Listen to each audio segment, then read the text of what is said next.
trip to Tokyo, here are a few things you might want to avoid doing, at least if you don't want to accidentally annoy the locals. Hi, I'm Aisa. I'm a Japanese local living in Tokyo, and on this channel I share real-life tips and hidden gems around the city so you don't have to rely on the same old generic travel vlogs. Today I'm going to talk about a few things that tourists often get wrong when visiting Tokyo. These are small habits or behaviors that I've seen mentioned a lot on Japanese websites and social media, and things that locals quietly wish visitors would be more aware of. Disclaimer though, this video isn't meant to criticize or shame anyone by any means. I just hope you'll take this as a fun, casual peek into how things look from a local's perspective. If anything, I hope it helps make your trip even more enjoyable and respectful for everyone. Reservation culture in Japan is no joke. You may have already noticed that it's nearly impossible to get into some restaurants without booking in advance. Personally, I find this part of Japanese dining a little too intense and rigid, but that's just how things work here. Some things I've come across often on Japanese websites is frustration over tourists who cancel at the last minute or don't show up at all.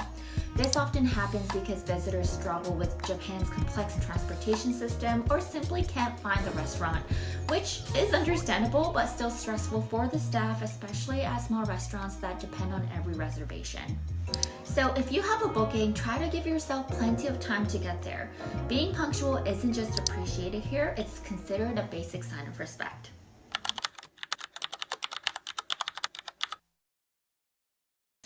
In Japan, going to an onsen or hot spring is almost a sacred experience. Personally, I grew up in Canada, so I don't really get the hype too much, but my extended family here in Japan absolutely love it, and they have a whole routine every time they go. If you're visiting for the experience, which I totally get, there are still a few basic rules you should follow to be respectful. Most importantly, never get into the onsen before washing yourself thoroughly. There's usually a small basin at the entrance where you rinse your body, but that's just the first step. After that, head to the shower area to wash your hair and body properly. Only after you're clean, you're ready to get into the onsen. Also, try not to run around or swim in the onsen. It might seem harmless, but this kind of behavior gets mentioned a lot in Japanese blogs as something locals find disruptive. A little mindfulness goes a long way in making the experience enjoyable for everyone.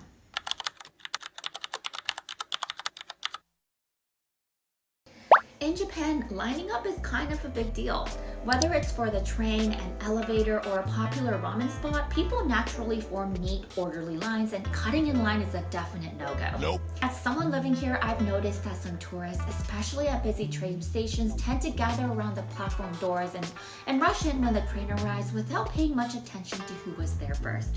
This kind of behavior can come off as inconsiderate, especially since many locals rely on public transportation every single day to commute to work.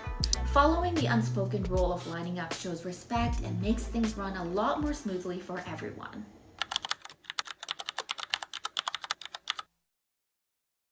Shrines and temples in Tokyo aren't just Instagrammable photo spots. They're deeply sacred places, especially shrines which are rooted in Shinto beliefs. Many Japanese people believe in Yaoyorozu no Kami-sama, which means 8 million gods, and this is the idea that there are countless gods, each protecting different aspects of nature and life. That's why it's important to be respectful when you visit.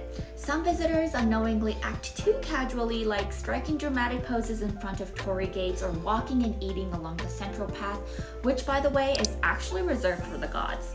So if you're visiting, take a moment to observe how locals behave. They bow at the gate, purify their hands with water, and walk quietly and respectfully. Also, avoid touching sacred trees or animals like deer in certain shrine areas, as these often hold spiritual significance. Even if you're not religious, treating these places with care shows respect for the culture and helps preserve the atmosphere for everyone.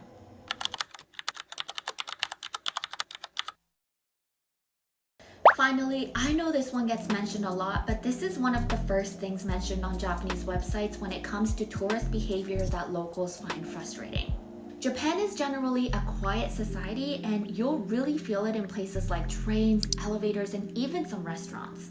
Compared to other countries where talking loudly or taking calls in public is totally normal, Tokyo can feel eerily quiet, especially on trains. I had to adjust to this myself when I moved here. Back in Canada, it wasn't unusual to hear people busking or even singing on public transit, and no one thought twice about it. But here in Tokyo, that kind of noise really stands out and not in a good way. And that silence is intentional. For locals, it's about being considerate and giving others space, especially in such a densely populated city. Speaking loudly or taking phone calls in these quiet public spaces is seen as disruptive. You don't necessarily have to whisper, but being aware of your volume makes a huge difference. On trains in particular, phone calls are a definite no-no. Most people put their phones on silent and wait until they get off the train before talking. For many, that quiet commute is the only time they can rest during a long workday, so preserving that calm is really appreciated. So there you have it, 5 things tourists often get wrong when visiting Tokyo from a local's perspective. If you keep these in mind, you'll not only avoid awkward situations, but also show respect for Japan's culture and way of life. Tokyo is a city that thrives on respect and consideration for others, so the little things really do make a big difference. Also, I'm not saying that all Japanese people follow the rules mentioned here. There are definitely rude locals that do not follow any of the rules here, so I'm just talking in a very general sense. Majority of the people though would appreciate if you could follow the rules here, but not everyone cares. Anyway, thanks for watching, and if you found this helpful, don't forget to like, subscribe, and hit the bell for more tips on navigating life in Tokyo. See you in the next video!